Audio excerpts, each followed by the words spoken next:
I want to share something with you I've never shared before. Not just how I built a six-figure real estate career, but how I did it without chasing buyers, working weekends, or burning out in my first few months. Most real estate agents fail not because they aren't smart, but because nobody gives them a real strategy. This video is the strategy. And at the end, I'll show you the math so clearly. You'll wonder why no one teaches this. This strategy is simple, but it's hard work. If it were easy, everyone would be taking 100 listings a year. Most agents enter this business wanting freedom, but end up chasing buyers, bouncing between open houses, burning their weekends, and hoping this month is the one. Meanwhile, the top 1% don't find a secret shortcut. They simply master the mundane by executing the same money-making habits every single day. The difference isn't talent, it's structure. Freedom without structure is just chaos. If you want to last in this industry, let alone thrive, you need to replace that fuzzy idea of freedom with something sharper, a goal you can't stop thinking about. Here's step number 1. Set a goal and become obsessed with it. Think about the last time you were obsessed with something. Maybe it was a relationship, a business idea, a fitness goal. What did that look like? You were consumed. You thought about it constantly. You talked about it to anyone who would even listen. You rearranged your entire schedule to make that happen. That's the kind of obsession you need for real estate to work for you, especially to take 100 listings in a year. It has to be top of mind at all times, not just something you work on when you're feeling motivated. You're not operating like a part-timer. You're a hunter.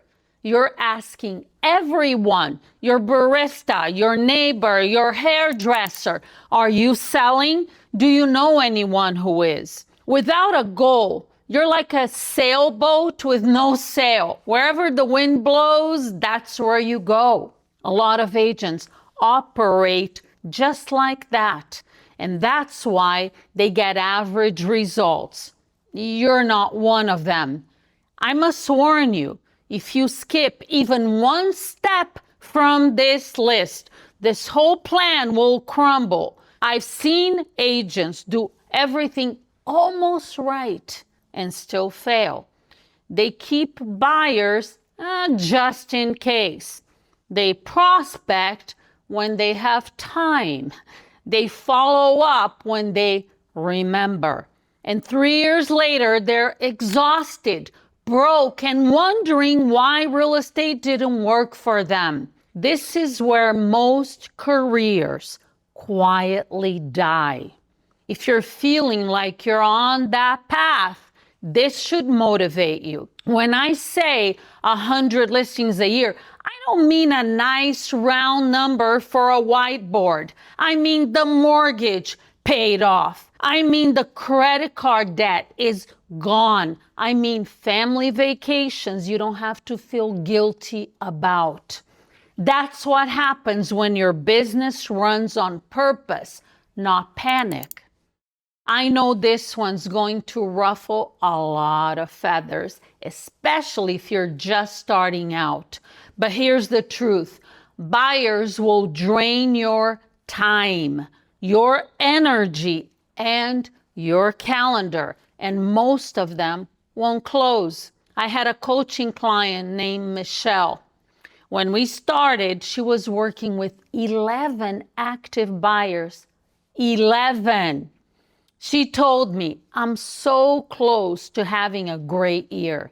But by the time we tracked her results. She'd been running in circles for months. 2 of those buyers ghosted her. 3 ended up buying from another agent. The rest were just thinking about it. Meanwhile, she missed 4 listing opportunities because she was too busy to follow up. We stripped buyers from her schedule cold turkey, and within 60 days, she landed 6 listings. If you want to scale and sustain your career and take 100 listings in 12 months, you've got to build your business like a listing agent from day one. Buyers aren't bad people, but you can do both. Not at this level. It's not a loss, it's a power move. A lot of people get into real estate because they want flexibility. The most successful agents I've met, the ones who make 6 or even 7 figures consistently, don't treat this like a part-time gig. They treat it like a career, a serious one. That means you have a real schedule, not a when I feel like it calendar, but a structure you follow like a professional athlete follows their training. Here's what that schedule looks like. 6 to 8 a.m.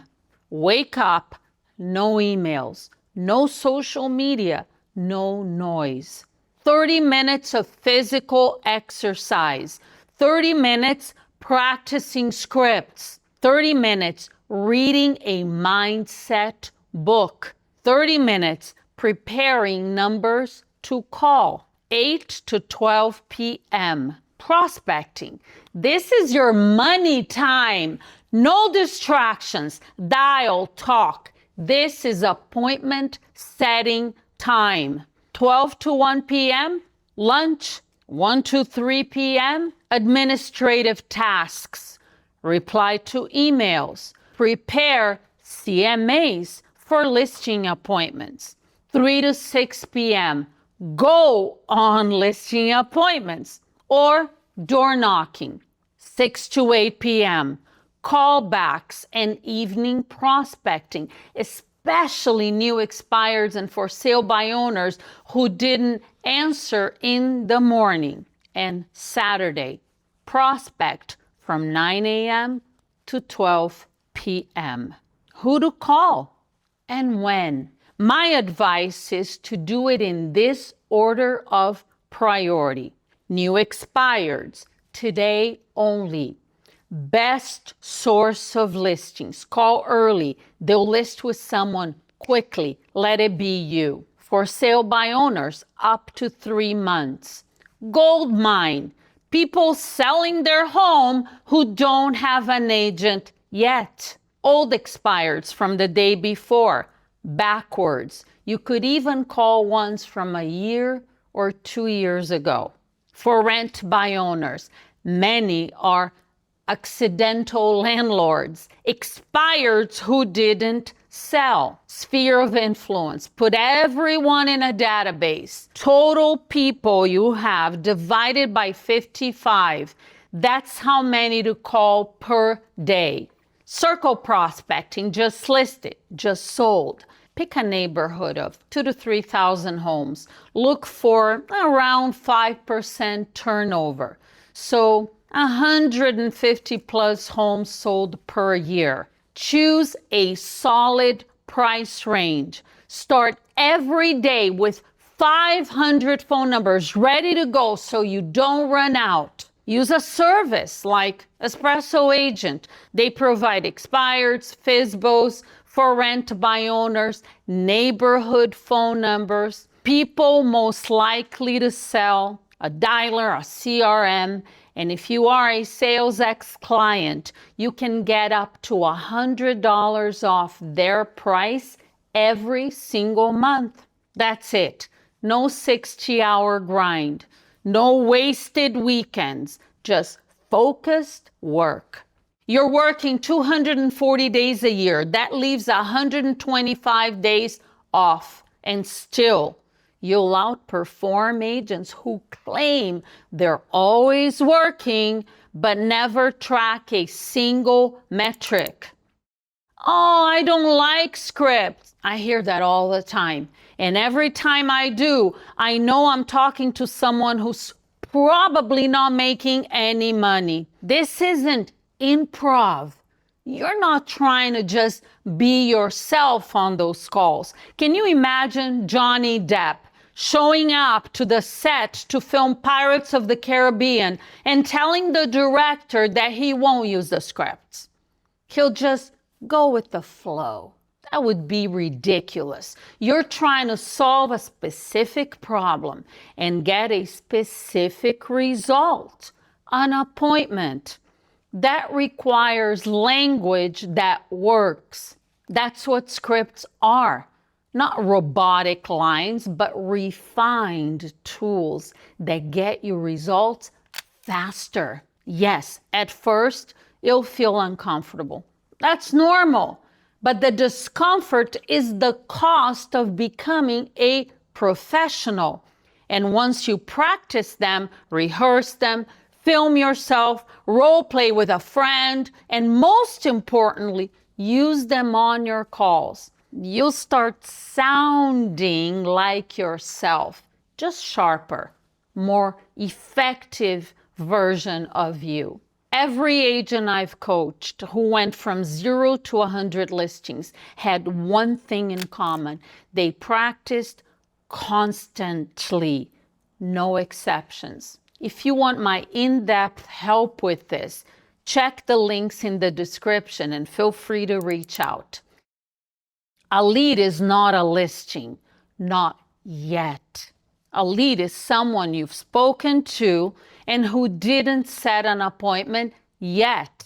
You need to call them back and set that appointment, or they'll drift in someone else's pipeline. I had a client, one-on-one client back in the day, who had over 500 leads in her CRM. She was proud of the list, but hadn't closed a deal in 2 months. Turns out over 90% of those leads hadn't heard from her in months. Some were buyers. Some weren't even thinking about selling. She wasn't building a pipeline. She was hoarding hope. We cut the list down to her top 20. She called everyone the next day and booked 2 appointments. More leads is not the goal.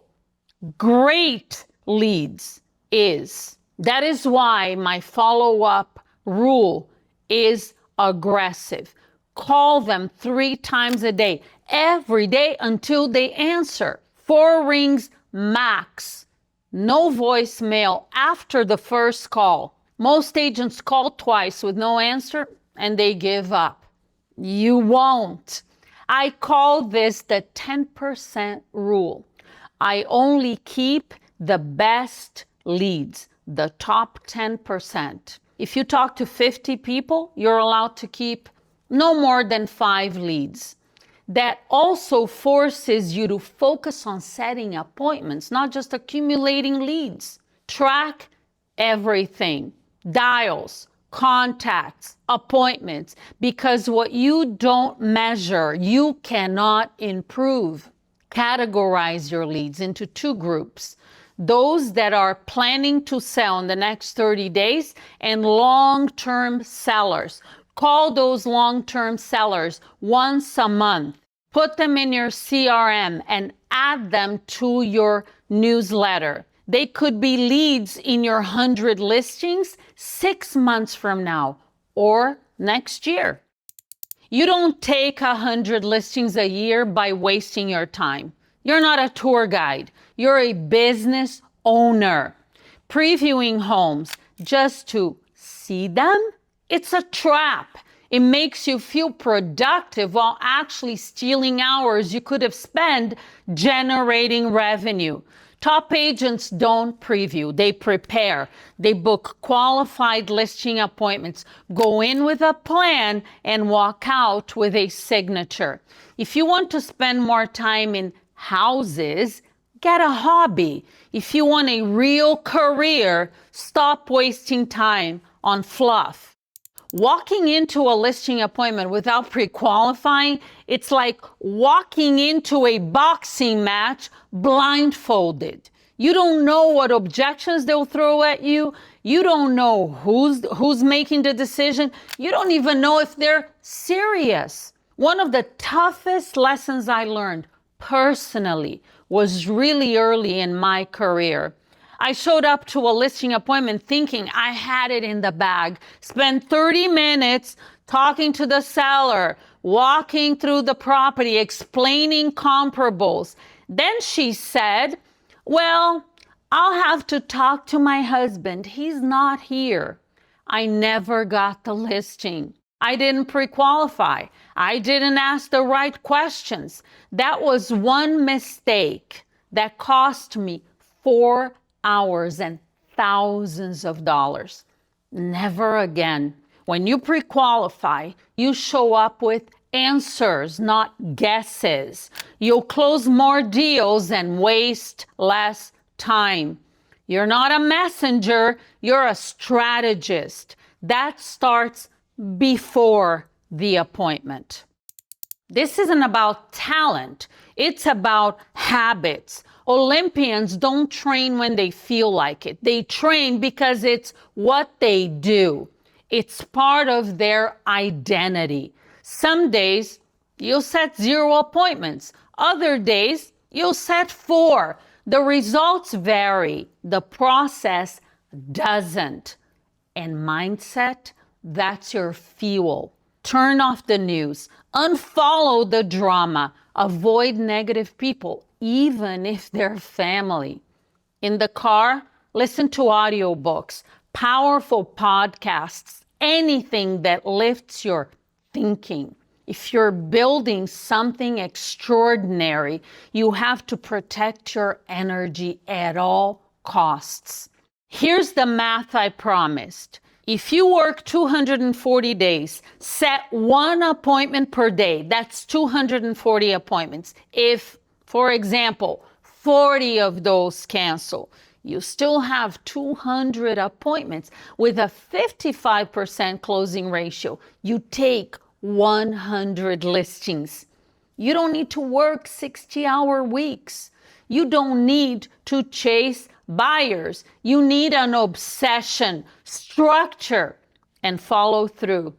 This strategy works because it's built on reality. So here's what to do next. Rewatch this video. Build your schedule. Download my scripts. If you want my help, if you want coaching or tools to implement this faster, check the links in the description. I've spent 30 years in this business. I know what works. I know what burns people out. I know what gets results.